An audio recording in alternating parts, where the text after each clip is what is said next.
Welcome back to another episode. I'm very excited to share another topic with you. Today, I'm going to be talking about choosing to live a solo life.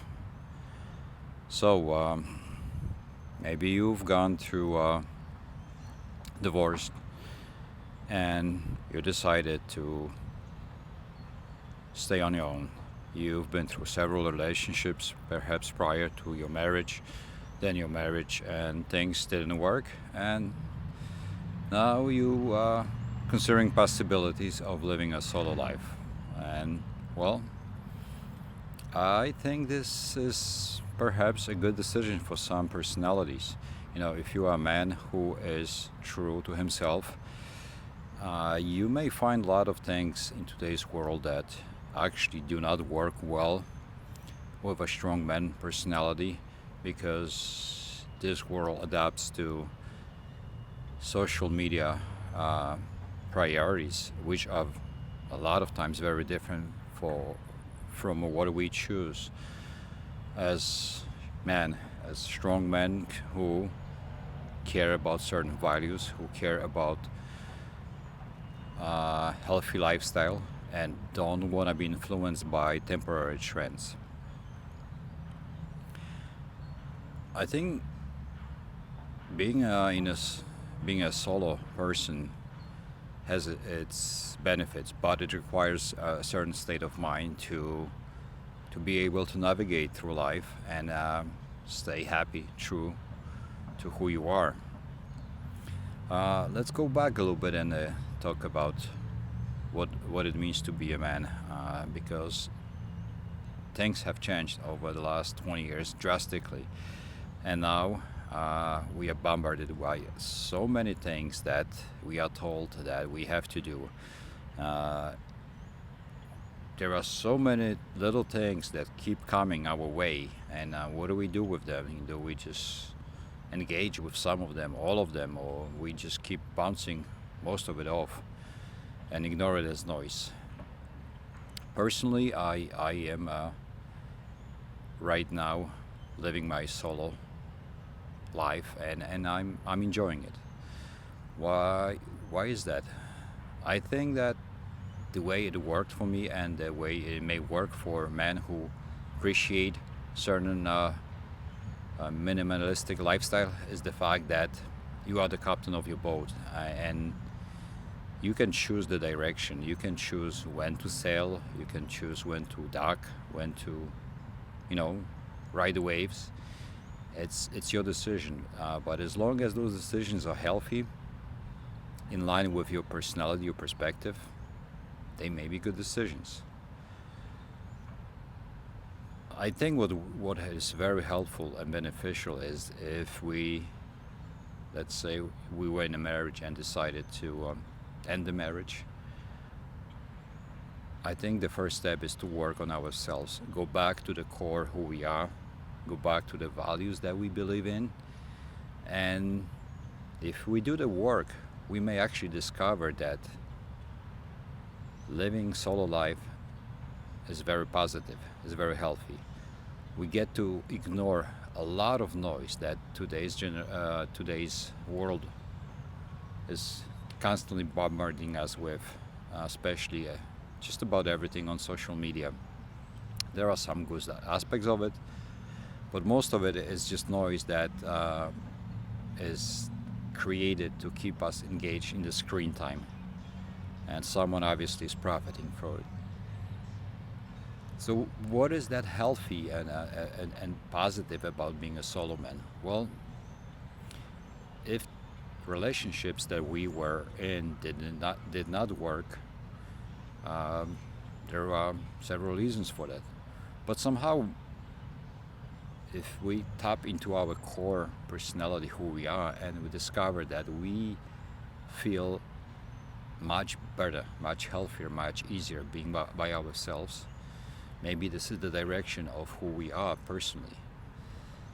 And as long as we communicate it clearly with potential relationships that we enter, as long as we communicate that we will not be engaging in possible long-term relationship, possible marriage, that we choose to stay solo, maybe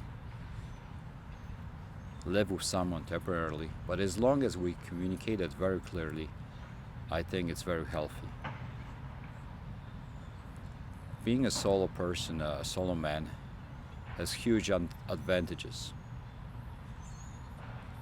If our kids are grown up, we can truly focus on what really benefits us. We can go back to things that we have never started but thought about.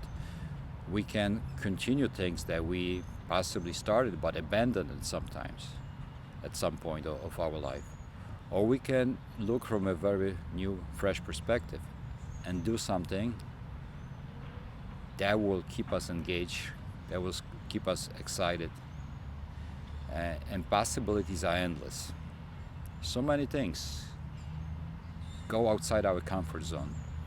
Start traveling, discovering new, meeting new people, getting new perspective, challenging ourselves. We don't need a lot as men.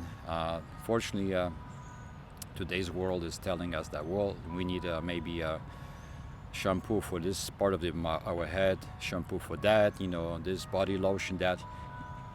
It's all marketing tools. I'm using this as a metaphor. Strong man really needs very few things, and the more we bring into our spectrum, our life, the more we get to lose our direction. That starts tapping into our perspective, and sooner or later, the more we introduce, the more we lose the sight of what's really important and what's valuable. So when we declutter our head and detox from the noise,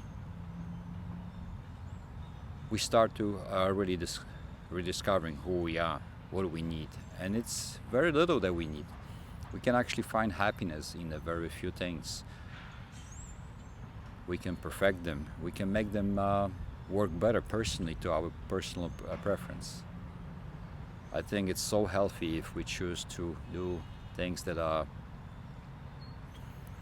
outdoorsy, something where we see open spaces, where we travel and see the huge areas, perhaps mountains, oceans, somewhere where we can engage in daily cardio activities out there, challenge ourselves, focus on what we eat, focus on what we think, what we care about,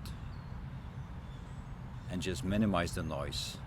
Just let the noise that a lot of people focus on bounce off us, because it's mostly noise, it's a distraction. And once we develop that thicker skin, that we only allow things that truly benefit us into our life and bounce everything else that is noise, we can become much stronger, much happier. And perhaps at some point, if we find someone along the way who appreciates that, who sees that as a healthy and positive thing, perhaps that our solo direction can change. But for the time being that solo man is so close to our raw value as a man, who we are, our role, our true personality. And that's why I believe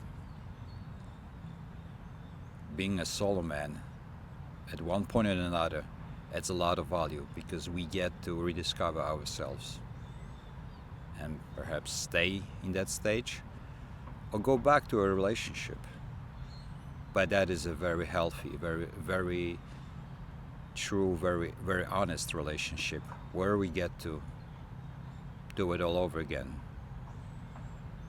Thanks for tuning in.